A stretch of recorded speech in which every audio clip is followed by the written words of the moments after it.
बिस्मिल्लाहिर्रहमानिर्रहीम। आज हम आए हैं अपने मोहतरम उस्ताद डॉक्टर खालिद मुस्तफ़ा साहब के पास कि उनके तजर्बात से और उनकी बातों से हम कुछ फ़ायदा हासिल कर सकें। डॉक्टर खालिद मुस्तफ़ा साहब ने 1980 में Pakistan central homeopathic medical college में तदरीस का आगाज़ किया और 82 में जो है वो MBBS पास किया। उसके बाद 84 तक ये सिलसिला जारी रहा।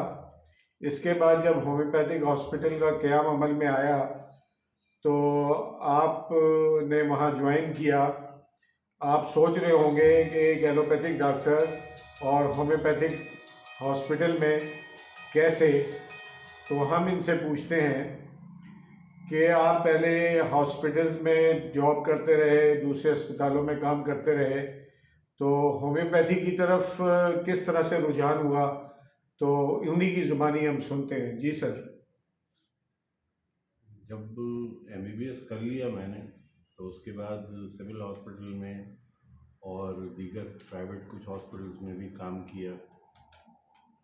तो जो बुनियादी चीज़ जो ड्यूरिंग एजुकेशन मतलब एक मेरे जहन में मेरे दिल में ये थी, वो ये है कि भाई किसी तरह से भी मरीज़ों को, पेशेंट्स को जो है वो बेनिफिट होना चाहिए। तो फ़ायदा जो है वो किस चीज़ में है, तो मतलब मैं इत्तेफ़ाक की बात ये है कि मतलब चूँकि मैं इधर तदरीस के अमल में था कॉलेज के अंदर, तो यहाँ डिस्कशन वगैरह प्रोफेसर्स वगैरह से होते रहते थे। प्लस ये है कि फिर वो मैं उनके केसेस वगैरह देखता रहता था, उन पे नज़र रखता था और अपने यहाँ जो एलोपैथिक में मतलब जो ट्रीटमेंट हो रहे होते थे उनके ऊपर भी मतलब ज़ाहिर है वो मैं तजुर्बा खुद ही कर रहा था, मैं खुद ही प्रैक्टिस कर रहा था। तो एक कंपैरिजन सा मतलब लाशऊरी तौर पे मतलब एक चीज़ चली आ रही थी। तो उसमें इस बात के अंदर कि साहब मैं होम्योपैथिक प्रैक्टिस करूं, इसमें मतलब कुछ चीज़ें कुछ पॉइंट्स ऐसे थे कि जिन्होंने कंपेल किया मुझे मुझे मजबूर किया कि मैं होम्योपैथिक की तरफ आऊँ। जिसमें सबसे बड़ी चीज़ जो है वो ये कि कॉस्ट जो है वो, जैसे हमारे मतलब अक्सरियत हमारे यहाँ मरीज़ों की जो है वो बेचारे मतलब अफोर्ड नहीं कर सकते हैं इतना महंगा ट्रीटमेंट और इतना महंगी कंसल्टेशंस वगैरह मतलब। तो ये एक ऐसा तरीक़ाकार है कि साहब आप बग़ैर कोई ज़्यादा लंबा चौड़ा खर्चा किए, बग़ैर कोई मतलब इतना ज़्यादा परेशान हुए और आसानी से इसमें मतलब आप इलाज करते हैं। और दूसरी सबसे बड़ी चीज़ ये कि इलाज यानी जो क्योर क्योर जिसको कहना चाहिए वो आपको इस सिस्टम ऑफ मेडिसिन के अंदर मिलता है, नज़र आता है, समझे। तो ये एक चीज़ थी। और दूसरी बात ये है कि होम्योपैथिक हॉस्पिटल की तरफ क्यों आया, तो ये एक्चुअली उस ज़माने में मैं चूँकि पढ़ा रहा था तो वहाँ स्टूडेंट्स यूनियन का भी मैं इंचार्ज था। तो ऐसे ही स्टूडेंट्स से मतलब बैठ के बातचीत करते करते मतलब मैंने कहा कि भाई तुम लोगों के पास ना एक अपना हॉस्पिटल होना चाहिए जहाँ होम्योपैथिक ट्रीटमेंट दिया जाए, एडमिट हों पेशेंट, वहाँ मतलब आप लोग भी देखें कि भाई क्या मरीज़ क्या कैसा होता है, कौन से सिम्टम्स क्या वो होता है, साइन क्या होता है। तो इस बात को मतलब उस वक्त के जो तालिब इल्म थे उन लोगों ने मतलब बड़ी संजीदगी से लिया और फिर उसके लिए कोशिश की। मतलब तमाम इन लोगों ने उस बैच ने भी और उनके अकाबरीन ने भी। तो फिर ये कि ये होम्योपैथिक हॉस्पिटल के क़याम का मंसूबा जो है वो सामने आया। तो अब वो जब मंसूबा सामने आया तो उनका किसी को पता नहीं था कि उस वक्त कि भाई ये किस तरह का होगा, क्या होगा। तो मैंने फिर सारा ये डिज़ाइन करके कि भाई इसकी ये शेप होगी, इस तरह से कमरे होंगे, इस तरह इधर वेटिंग रूम होगा, ये कंसल्टेशन रूम होगा और ये तमाम चीज़ें, प्लस ये है कि हॉस्पिटल में और क्या क्या इंस्ट्रूमेंट्स रिक्वायर्ड होंगे कि साहब इमरजेंसी के लिए क्या चाहिए और मतलब दीगर प्रोसीजर छोटे मोटे जो होते हैं उनके लिए क्या चाहिए। तो वो सारी लिस्ट वगैरह सब बना करके फिर मैंने दी। तो अल्हम्दुलिल्लाह उस वक्त केएमसी के लोग और जो कॉलेज के लोग मतलब ये दोनों मतलब बड़े इस मामले में सीरियस थे। तो उन्होंने मतलब ये तमाम चीज़ मतलब मुकम्मल की। तो फिर ये हॉस्पिटल वजूद में आया। तो जब हॉस्पिटल वजूद में आ गया तो फिर ये हुआ कि साहब लोगों ने भी कहा, और कुछ स्टूडेंट्स मेरे जो थे, जो बहुत लाडले थे मेरे, उन्होंने कहा कि सर आप मतलब कहाँ जाएंगे, मतलब आप अगर एलोपैथी में जाएंगे वहाँ भी आपको ग्रेड 17 मिलना है, यहाँ भी आपको ग्रेड 17 मिलना है, तो आप क्यों नहीं मतलब आप हमारे पास ही मतलब हैं। चूँकि ये मुझे इस पैथी का काफ़ी मतलब उसमें नो हाउ हो चुका था। तो मैंने सोचा कि ठीक है मतलब ये इसको अडॉप्ट करते हैं। तो फिर मैं होम्योपैथिक हॉस्पिटल मैंने ज्वाइन किया और फिर वहीं से रिटायरमेंट। सर मैं ये पूछना चाह रहा था कि कोई एक चीज़, कोई एक केस ऐसा सामने आ जाता है कि आप बहुत मुतासिर हो जाते हैं कि ये शुबा जो है वो मैं इख्तियार कर लूँ, और इसी को फिर आपने फोकस कर लिया और माशाल्लाह आपकी बहुत अच्छी प्रैक्टिस रही। तो वो क्या चीज़ थी कि जिसकी वजह से आपको बहुत एहसास हुआ कि ये कोई अहम चीज़ है जिसे इख्तियार करना चाहिए? देखिए मैं जब स्टूडेंट ही था तो हमारे मोहल्ले में डॉक्टर एजाज साहब मरहूम, अल्लाह बख्शे, वो रहा करते थे, वो प्रैक्टिस करते थे। उनका बेटा मेरा दोस्त था बहुत अच्छा, तो मेरा आना जाना था उनके यहाँ। तो वो मतलब मुझे अक्सर कहते थे कि चलो आओ खालिद इधर आओ, ये देखो ये क्या है, ये अच्छा तुम बताओ कि ये इसमें क्या प्रॉब्लम है, क्या है ये वो, देखो मैं ये दवाई दे रहा हूँ इसको, देखो इसका रिज़ल्ट क्या होता है। तो मतलब ये है कि एक यानी ट्रीटमेंट पेशेंट देख करके फिर वो ट्रीटमेंट जो देते थे और उसका जो रिज़ल्ट आता था, तो वो चीज़ें मतलब मैं देख करके मुतासिर होता रहा। मतलब मैं उससे यानी उसका इम्पेक्ट मेरे जहन पे रहा। और फिर दूसरी चीज़ ये है कि बाद औक़ात ऐसे केसेस भी थे कि यानी बहुत ही डेस्परेट कंडीशन, बहुत मायूस कुन हालत में पेशेंट थे, उनको दवाइयाँ वगैरह दी गई, तो उसके बाद उससे मतलब ये है कि वो रिकवर हो गए।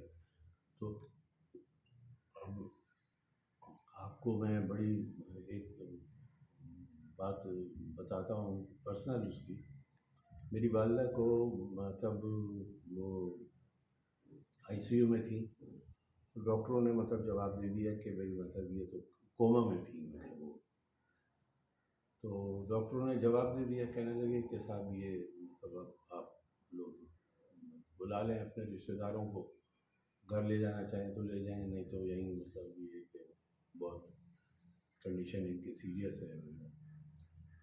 तो वो जो डॉक्टर्स ट्रीट कर रहे थे उनमें से एक डॉक्टर साहब थे, वो जानते थे मुझे कि मैं होम्योपैथिक प्रैक्टिस करता हूँ, और तो उन्होंने मुझसे कहा कि नहीं डॉक्टर साहब इस मौके के ऊपर आपके यहाँ कोई मतलब दवा नहीं है। मैंने कहा हाँ है, अगर आप मतलब इजाज़त दें तो मतलब मैं, कह रहे अरे आप इजाज़त की क्या बात है, आप दें।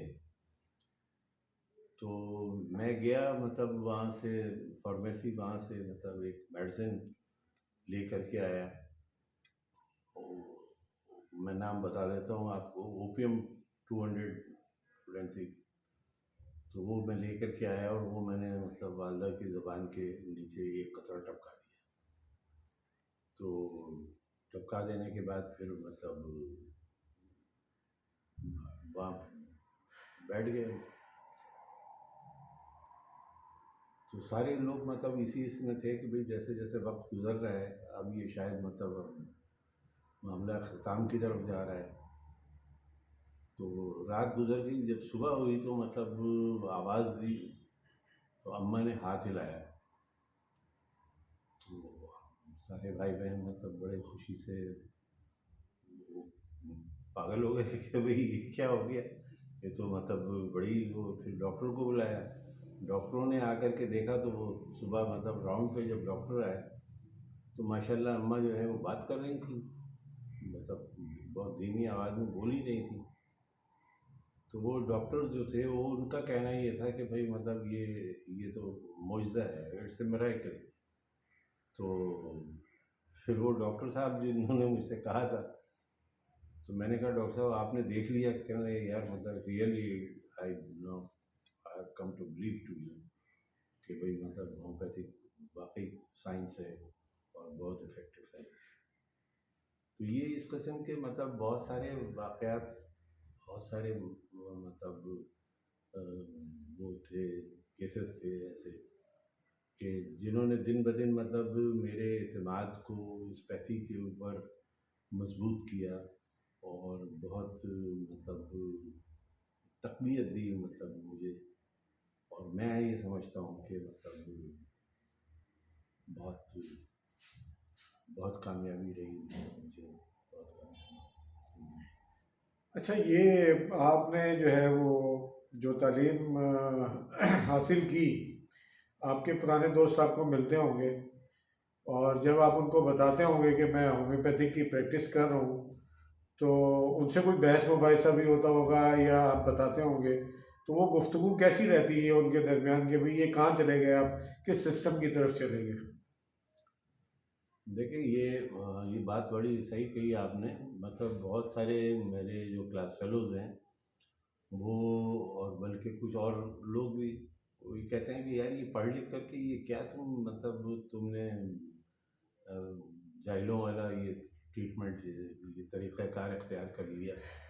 तो लेकिन जब उनको मतलब ये चीज़ एक्सप्लेन करता हूँ मैं कि साहब इसके अंदर कितनी डेप्थ है, इसके अंदर कितनी वुसअत है और इसके अंदर कितनी ताकत है, तो फिर वो मतलब कन्विंस होते हैं कि हाँ अच्छा ऐसा भी है।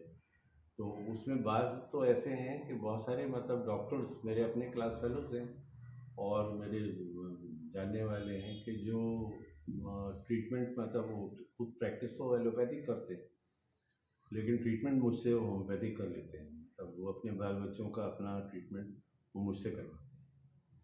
तो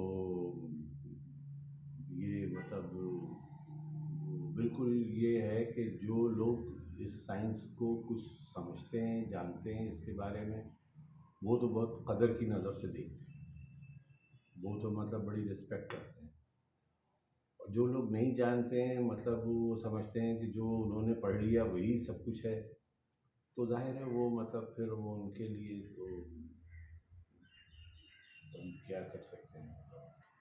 सर, ये बताइए हमारे नाजरीन के नॉलेज के लिए कि दूसरे सिस्टम के मुकाबले में और होम्योपैथी में, उसमें जो है वो आपने कौन सी चीज़ ज़्यादा बेहतर पाई है कि किस चीज़ का जो है वो मौसर इलाज इसमें है और दूसरे सिस्टम में जो है वो इतना मौसर नहीं? देखिए कई चीज़ें ऐसी हैं, कई बीमारियां ऐसी हैं कि जिसके अंदर मतलब होम्योपैथिक अगर इलाज के इसमें हम आए तो हम ये कह सकते हैं कि साहब मतलब ये ठीक हो गया तो अब ठीक हो गया, कि मतलब अब ये मर्ज़ ख़त्म हो गया। लेकिन एलोपैथिक में मतलब ये होता है कि साहब ये प्रॉब्लम ख़त्म हो गई। मिसाल के तौर पे अस्थमा का अटैक है, तो अगर किसी को अस्थमा का अटैक हुआ हुआ है तो वो एलोपैथिक में अगर मतलब जाता है तो वहाँ जो भी ट्रीटमेंट वगैरह देते हैं थोड़ी देर में मैनेज हो जाता है, ठीक हो जाता है, नॉर्मल हो जाता है, चलिए जी घर आ गया। अब सेकंड टाइम फिर उसको हो सकता है, ये नहीं कि नहीं हो सकता। और ये सिलसिला कब तक चलेगा ये डॉक्टर नहीं बता सकता है। इसके मुकाबले में अगर आप होम्योपैथिक ट्रीटमेंट करें तो होम्योपैथिक के अंदर मतलब जो समझदार डॉक्टर होगा, जो तजर्बाकार और पढ़ा लिखा डॉक्टर जो होगा, वो आपको मतलब बता देगा कि साहब ये चीज़ इतने अरसे तक आपको इसको दवा खानी है, ये अलामात आती हैं, ये इसके लिए ये दवा देंगे, और फिर ये है कि मतलब वो उसकी रीअकरेंस जो है वो मतलब ख़त्म हो जाएगी। तो ये जो एक इसी तरह से स्किन का प्रॉब्लम है, स्किन में मतलब बहुत सारी एक्जिमा वगैरह का है या और दूसरी, तो इसमें होम्योपैथिक के अंदर जितना अच्छा ट्रीटमेंट है, मैं समझता हूँ कि एलोपैथिक में इतना इफेक्टिव वो नहीं है। इसके अलावा अगर आप देखें तो ये आपके जो मतलब आजकल प्रॉब्लम बहुत ज़्यादा कॉमन है बच्चियों में कि जी वो पीसीओ वगैरह की प्रॉब्लम होती है, बाल हेयर पे ग्रोथ वगैरह है, बाल चेहरे पे ग्रोथ है, हेयर ग्रोथ, और इसके अलावा मतलब और जो उनको कुछ कंप्लेंट्स होती हैं, तो उनके लिए मतलब जितना सेफ और जितना इफ़ेक्टिव ये सिस्टम ऑफ मेडिसिन है, एलोपैथिक में इतना वो नहीं है। अगर है तो उसके साइड इफ़ेक्ट्स मतलब भी हैं। सर अगर मतलब जब आप ट्रीटमेंट करते हैं तो जैसे कहा जाता है कि लोग होम्योपैथ भी सिर्फ अलामात पर अपनी तवज्जो मरकूज़ करते हैं और कहते हैं कि जो टेस्ट हैं मुख्तलिफ़ किस्म के क्लिनिकल टेस्ट है उस पर फोकस नहीं करते। तो आपका क्या रहता है कि आप किन चीज़ों पे जो है वो ज़्यादा फोकस करके दवा तजवीज़ करते हैं? मैं दोनों चीज़ों को कंसिडर करता हूँ, और अगर कोई टेस्ट वगैरह की ज़रूरत होती है तो मैं लिख के देता हूँ कि ये करवाएं। और बाज़ औक़ात ऐसा भी होता है कि ड्यूरिंग द ट्रीटमेंट ये बात असेस करने के लिए कि साहब मतलब कितनी रिकवरी हो चुकी है या क्या इफ़ेक्ट पड़ा है दवा का, मैं दोबारा बीच में टेस्ट भी करवाता हूँ। तो मतलब मुझे ये एडवांटेज है कि मैं जितने इन्वेस्टिगेटिव प्रोसीजर्स हैं आपके एलोपैथिक साइड के, उनको इस्तेमाल करते हुए और मरीज़ की अलामात को सुन करके, क्योंकि बहुत सारे मरीज़ ऐसे भी होते हैं कि जो बेचारे अपनी कंप्लेंट को सही तौर पे एक्सप्लेन नहीं कर पाते, तो वो जो है टेस्ट जो है वो एक ऐसी चीज़ होती है कि वो मतलब सामने ला के रख देती है कि जी ये चीज़ हाँ या ये चीज़ ना, मतलब ये है या नहीं है। तो मतलब उनका सहारा लेकर के उनके उससे फ़ायदा उठाते हुए मैं ये इलाज के मतलब उसमें मुझे बड़ी हेल्प मिलती है दवा के सिलेक्शन में और ट्रीटमेंट में।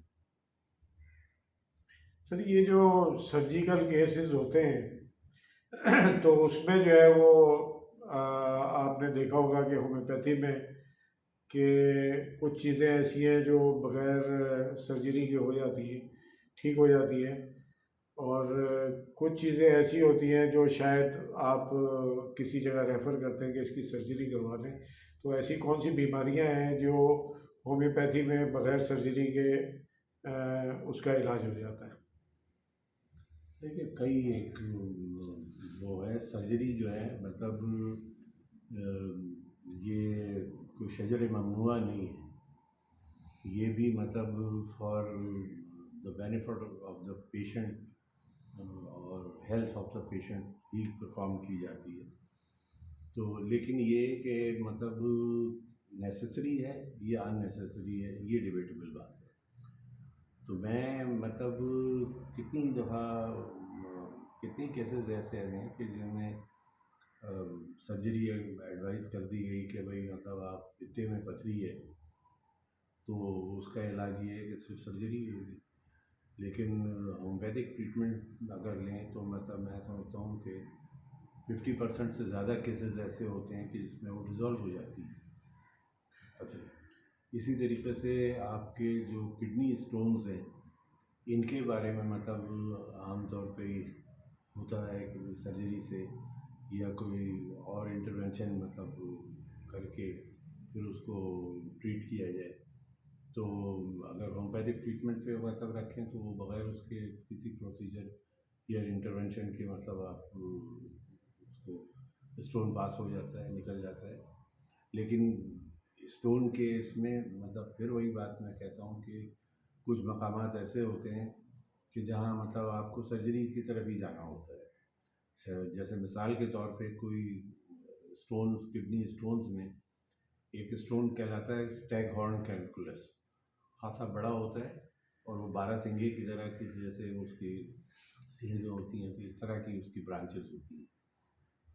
तो इस स्टोन को मतलब आपको ट्रायल होम्योपैथिक मेडिसिन का नहीं देना चाहिए आपको, क्योंकि अगर आप वो देंगे तो वो इतनी ऑब्स्ट्रक्शन उसने कॉज की हुई होती है कि वो फ्लूइड यूरिन जो है वो नीचे आएगा नहीं, वो फिर बैक प्रेशर पड़ेगा किडनी के ऊपर, तो वो किडनी को डैमेज करेगा।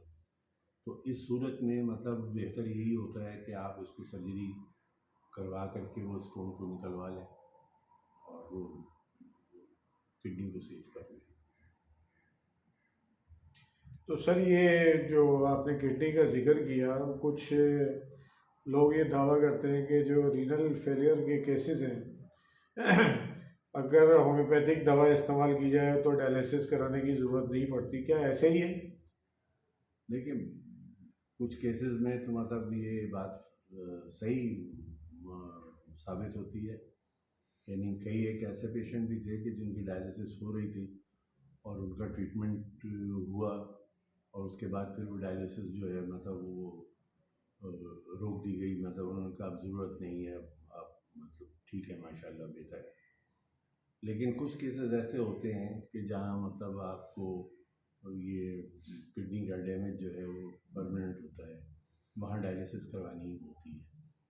और उसमें एक्चुअली होता यही है कि किडनी का साइज़ जो है वो, जैसे अगर किडनी का साइज़ जो है वो 1/3 रह जाता है तो फिर मतलब परमानेंट डायलिसिस का पेशेंट होता है वो, बनस्बत इसके कि साहब वो दूसरे नॉर्मल किडनी के साइज़ वालों के। सर ये जो लोग दावा करते हैं या बाज़ दफ़ा कहते हैं कि जी हमने कैंसर का कोई पेशेंट ठीक कर लिया, या इसी तरह के दावे मुख्तलिफ होते हैं, तो इसके बारे में आप क्या कहते हैं कि कैंसर जो है वो होम्योपैथी में उसका इलाज मुमकिन कि नामुमकिन? देखिए, बात ये है कि कोई डेफिनेट ट्रीटमेंट जो जिसको कहना चाहिए कैंसर का, वो होम्योपैथिक में भी नहीं है। होम्योपैथिक के अंदर मतलब जो कुछ लोग ऐसे मतलब या कुछ केसेस ऐसे होते हैं कि जिसमें कैंसर ख़त्म हो गया है या कुछ वो हो गया, उसमें बाद औक़ात ऐसा भी होता है कि कुछ कैंसर्स होते हैं कि जो ग्रो करते हैं, अपने आप को शो करते हैं बॉडी में, और फिर उनके अंदर एक फेस ऑफ रिग्रेशन आता है, यानी वो फिर इनएक्टिव हो जाते हैं या डिसअपीयर हो जाते हैं। तो इस फेज़ के आने में अगर मतलब कोई ये समझे कि जी मतलब हमने कैंसर क्योर कर दिया, हमने ठीक कर दिया, तो ये मतलब मैं समझता हूँ कि गलत इम्प्रेशन है। क्योंकि आपको कैंसर की अ, जो उसकी कहना चाहिए कि लाइफ साइकिल उसकी कही है या उसकी जो पैटर्न है, उसको पूरी तौर पे नहीं समझ पा रहे हैं, तो इसलिए ये प्रॉब्लम होती है। मतलब आपके लेकिन कहने का मतलब ये है कि कैंसर के मरीज़ों के साथ जो है वो अगर आपको पता हो कि इसका ट्रीटमेंट नहीं हो सकता तो उसको ना किया जाए। देखिए, एक बात बहरहाल मैं बताऊँ कि कैंसर का ट्रीटमेंट मतलब एलोपैथिक में भी ऐसा नहीं है, इतना अच्छा नहीं है। जो कीमोथेरेपी या रेडियोथेरेपी वगैरह जिन लोगों की होती है, वो बेचारे मतलब बाद में कैंसर तो पीछे रह जाता है। रेडियोथेरेपी के या कीमोथेरेपी के साइड इफ़ेक्ट्स की वजह से मतलब बेचारे परेशान हो जाते हैं या मुसीबत में आ जाते हैं। तो लेकिन अगर इस पेशेंट्स को होम्योपैथिक ट्रीटमेंट भी साथ साथ दिया जाता रहे तो मैं समझता हूँ कि उसकी कुछ नहीं तो ज़िंदगी मतलब में कुछ आसानी आ सकती है, कुछ लंबाई उसकी बढ़ सकती है कि ज़िंदगी में कुछ और 4 दिन और जिएगा वो। मतलब ये है कि वो कैंसर के इलाज में थोड़ी होम्योपैथिक दवाएं जो है वो सपोर्ट करती हैं, माविनत मावनत करती हैं। बिल्कुल। अच्छा सर, ये पिछले 2 साल से जो है वो पूरी दुनिया में जो है वो एक सिलसिला कोविड का जो है वो चल रहा है। उसके बाद फिर एक और चीज़ आ गई ओमिक्रॉन की शक्ल में। तो होम्योपैथिक सिस्टम मेडिसिन में इसका क्या ट्रीटमेंट है? हो सकता है, नहीं हो सकता है। कुछ लोगों ने दावे किए हैं, कुछ लोगों को गिरफ्तार भी कर लिया गया है कि तुमने ये दावा क्यों किया। तो इसके बारे में आप क्या कहते हैं? देखिए, ये कोविड का जो मामला है ये आप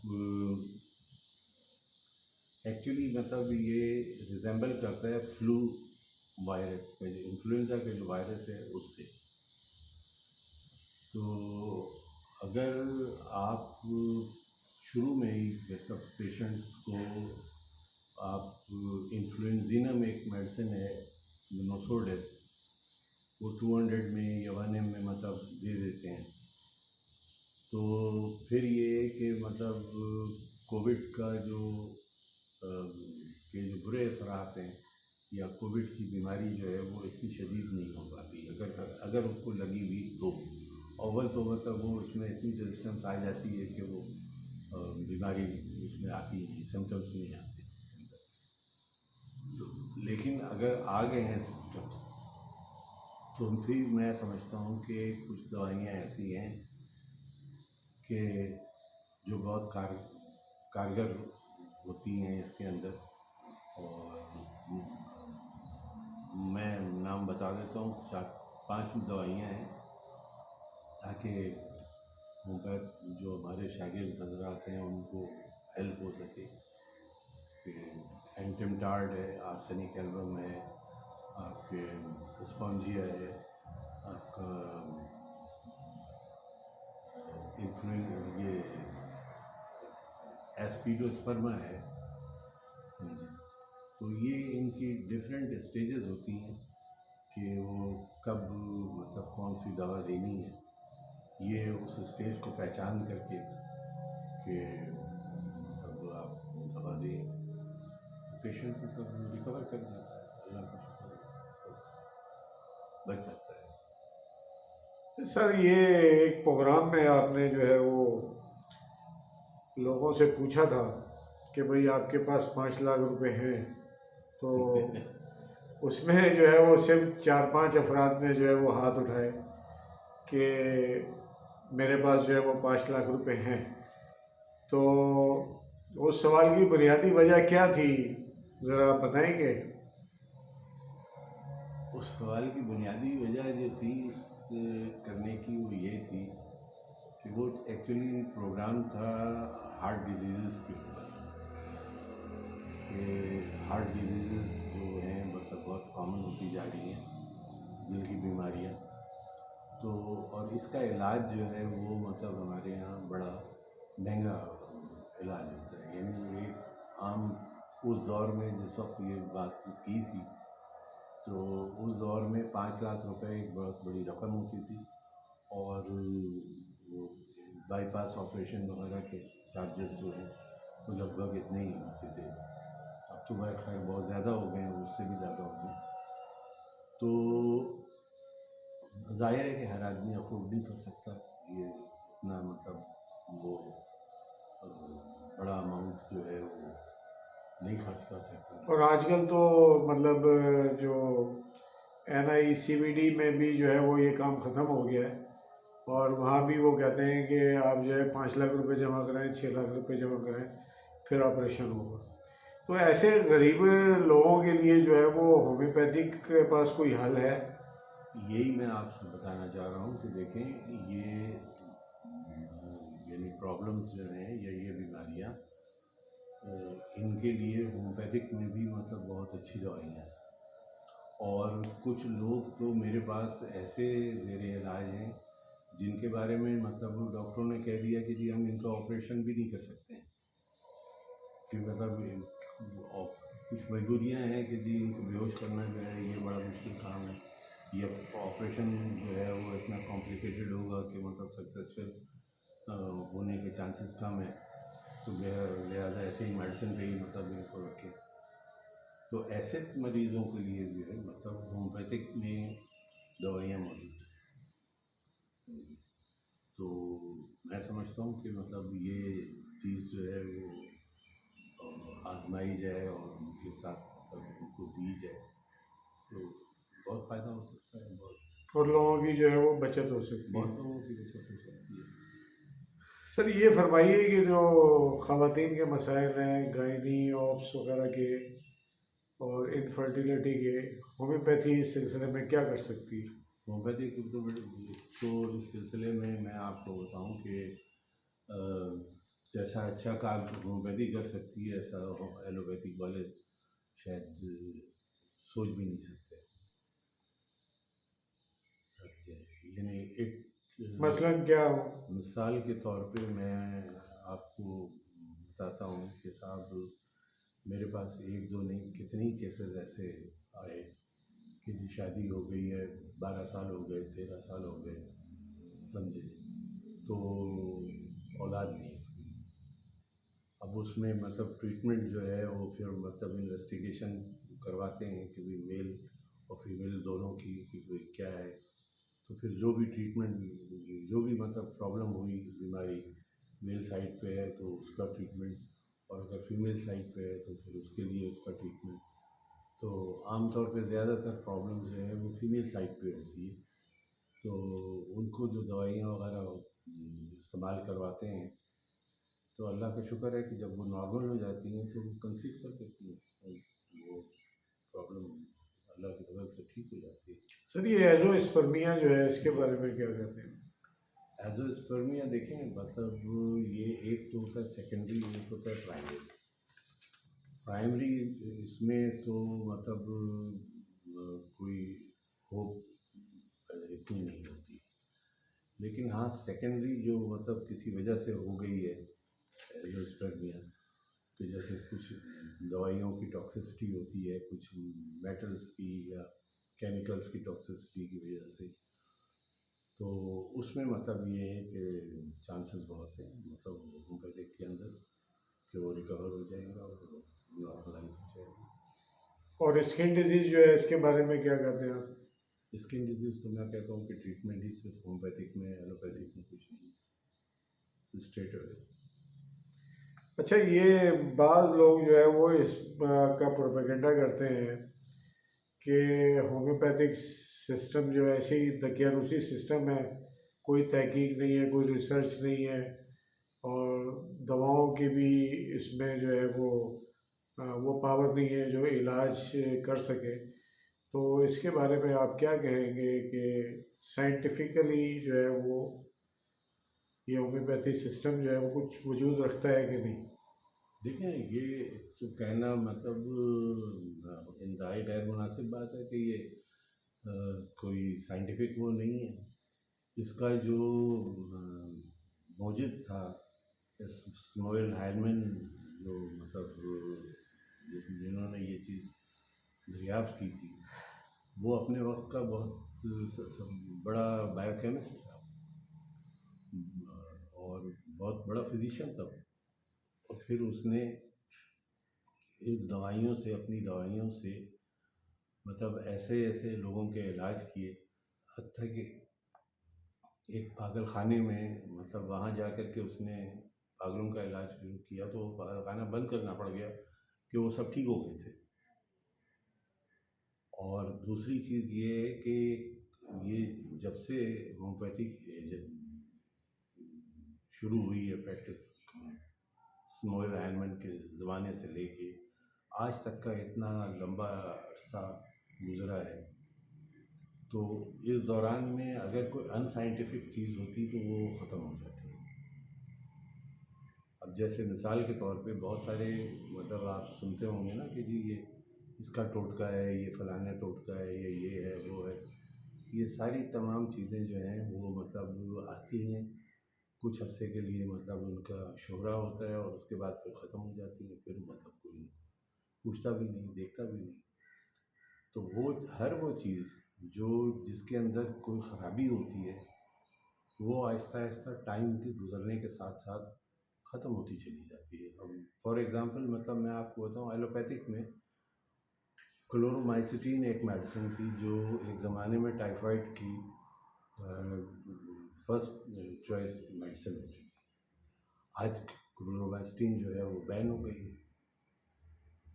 क्यों? कि उसके अंदर मतलब एक प्रॉब्लम थी कि वो प्लास्टिक एनीमिया कॉज करती थी, उसकी एक रीज़न थी। उसकी जगह मतलब दूसरी दवाइयाँ दे रहे हैं।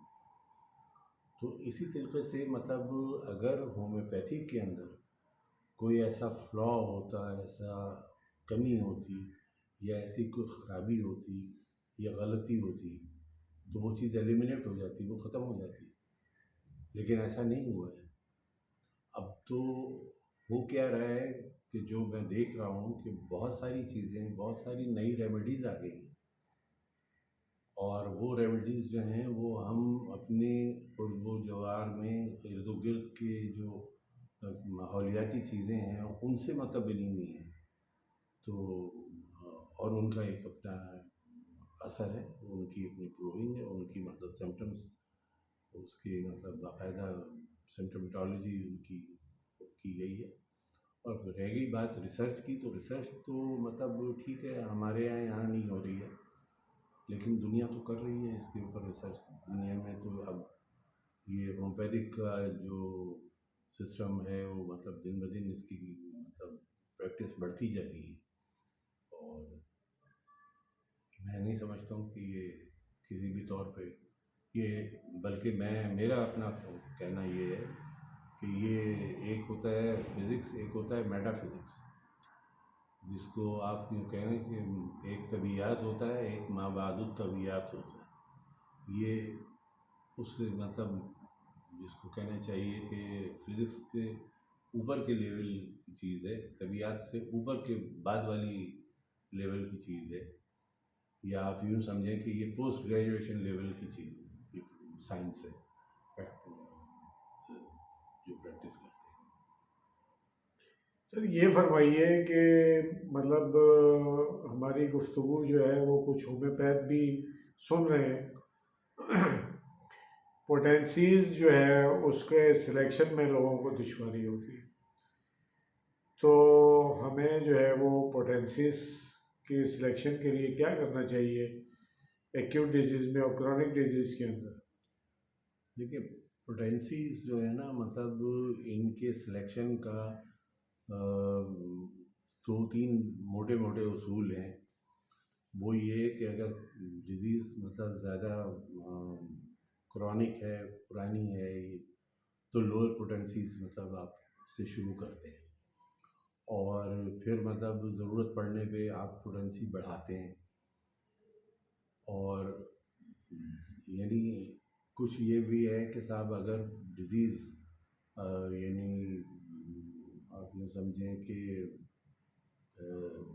न्यूरोलॉजिकल या आप यूँ कहें साइकोलॉजिकल लेवल पर है, तो फिर मतलब आप हायर पोटेंसीज़ से शुरू करते हैं।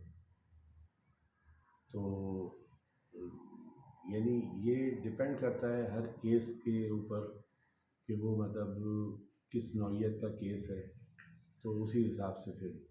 और मैं समझता हूँ कि पोटेंसी जो है वो इतनी इम्पोर्टेंट नहीं होती बाज़ औक़ात जितना सिलेक्शन ऑफ मेडिसिन जो है इम्पोर्टेंट होता है। कि अगर आपने किसी मरीज़ को ब्राइनिया देनी है, ब्राइनिया उसकी मेडिसिन है, तो आप चाहे 1x में उसके पास ले जाएँ, चाहे 1m में ले जाएँ, इम्पैक्ट मतलब आना है उसका, सही मेडिसिन अगर उसके पास। तो अमूमन आप जो है वो मैं ये देखता हूँ कि हर एक डॉक्टर जो है वो उसका अपना तरीक़ाकार है, तो आप क्या है वो तरीक़ा इख्तियार करते हैं मेडिसिन की सिलेक्शन के लिए ज़्यादा तरजीहात क्या होती हैं? मेरी तरजीहात यही होती है कि मतलब मैं ज़्यादा हाई पोटेंसीज के में जैसे लोग कर रहे होते हैं, कोई रीज़न के बगैर मैं नहीं करता हूँ ऐसा। जैसे आम तौर पे ये कहा जाता है कि साहब 1 M की पोटेंसी जो है वो कम से कम 15 दिन के बाद रिपीट होनी चाहिए, तो मैं इसे असूल फॉलो करता हूँ। और मैं एडवाइस नहीं करता कि भाई मतलब ये दिन में 3 दफ़ा दी जाए या दिन में 2 दफ़ा दी जाए या डेली एक खुराक दे दी जाए, तो मैं इस चीज़ को फेवर नहीं करता। दूसरा जो आजकल बल्कि ख़ासे अरसे से कुछ कंपनीज जो है वो बना रही हैं मेडिसिन, मिला जुला के कम्बिनेशन बना रही हैं, क्या आप भी कभी इस्तेमाल करते हैं इसको, या कोई दवा आपको ऐसी लगी कि ये कुछ काम करती है इसमें? देखिए, कॉम्बिनेशन का जो जहाँ तक ताल्लुक़ है ना, ये मिला करके और बना करके देना, तो मेरे नज़दीक मतलब कुछ इतनी अच्छी होम्योपैथिक प्रैक्टिस नहीं है। तो जो सही होम्योपैथिक प्रैक्टिस है उसको अगर मतलब आप फॉलो करें, उस तक मतलब जाएं, तो वो फिर वही बात आती है, वो एक माकूला है ना, सिमिलिया सिमिलिबस क्यूरेंटर। तो वो एक ही डोज काफ़ी होती है कि अगर आप मतलब सही उसमें पहुंच गए हैं दवा पे, तो वो एक डोज और सही पोटेंसी आपने सिलेक्ट कर ली है, तो एक ही वो काफ़ी होती है उसमें। तो सर ये आप रहनुमाई फरमाएं कि बुक्स बहुत सारी होती, 8-10 मेट्रिया तो वैसी नज़र से गुजरे, तो बाज़ दफ़ा आदमी झुंझला जाता है कि किसकी बात पे एतबार करे और कौन सी बुक जो है वो इस्तेमाल करे। तो आप क्या मशवरा देंगे कि कौन सी किताब जो है मेट्रिया या और जो है वो होम्योपैथिक डॉक्टर्स के लिए, स्टूडेंट्स के लिए मौसर है, जो जिससे आदमी ज़्यादा अच्छे तरीके से समझ सकता है? आपके मुताले में क्या चीज़ रही? देखिए, हमारे यहाँ बदकिस्मती ये है कि जो मेट्रिया उर्दू में अवेलेबल हैं, वो उनके अंदर बहुत गलतियाँ बहुत हैं। यानी उन्होंने प्रॉपरली मतलब इस चीज़ को ट्रांसलेट जो है वो नहीं कर पाए, तो वो कॉन्सेप्ट ही बिल्कुल डिफरेंट हो जाता है जो इंग्लिश में जो एक्चुअल ऑथर ने मतलब लिखा हुआ होता है। तो इस सिलसिले में मतलब मैं हमेशा अपने तालिब इल्मों से यही कहता हूँ, शागिर्दों से, कि भाई खाक अज तूदे कलाम बरदार, कि मिट्टी अगर लेनी है ना तो किसी बड़े तूदे से लो। तो इल्म अगर आपको हासिल करना है ना तो किसी ऑथेंटिक बुक से तब आप करो। तो ऑथेंटिक बुक्स में मतलब ये 4-5 जो किताबें हैं, जैसे बोरिक की मेट्रिया है, क्लार्क की है, फेरिंगटन की है, जूलियन की है, मतलब इन बुक्स से आप मशवरा पढ़ें आप इनमें, तो मैं समझता हूँ कि ये आपके लिए भी बहुत फ़ायदेमंद होगा और होम्योपैथी के लिए भी बहुत फ़ायदेमंद होगा। अभी हम गुफ्तगू कर रहे थे अपने उस्ताद मोहतरम जनाब, मेरे ही नहीं बल्कि तकरीबन हज़ारों शागिर्द जो हैं उनके इस पाकिस्तान में मौजूद हैं, चाहे वो सवाबी हो, पंजाब हो और या कोई और इलाका पाकिस्तान का। आपके शागिर्द जो हैं वहाँ पर ये खिदमत अंजाम दे रहे हैं, और मैं भी सर का अदना शागिर्द हूँ, और आपसे ये उम्मीद करता हूँ कि आप जो है वो इस वीडियो को जो है दूसरों तक पहुँचाएँगे और एसबी भी करेंगे। एसबी आप खुद ही समझ जाएंगे क्या मतलब है इसका। तो इंशाअल्लाह आइंदा भी जो है वो मज़ीद सर से मुलाकात करेंगे, और अगर आपने कोई सवाल सर से पूछना है तो कमेंट बॉक्स में लिख के भेजिएगा तो वो उन तमाम सवालों के जवाब जो है इंशाअल्लाह हम कोशिश करेंगे कि सर से हासिल करें। इसके साथ ही हम इजाज़त हासिल करते हैं आपसे। अल्लाह हाफिज़। अल्लाह ताला आपको हमेशा खुश रखे, जहाँ भी रहें खुश रहें और सेहतमंद रहें। अल्लाह हाफिज़। अल्लाह।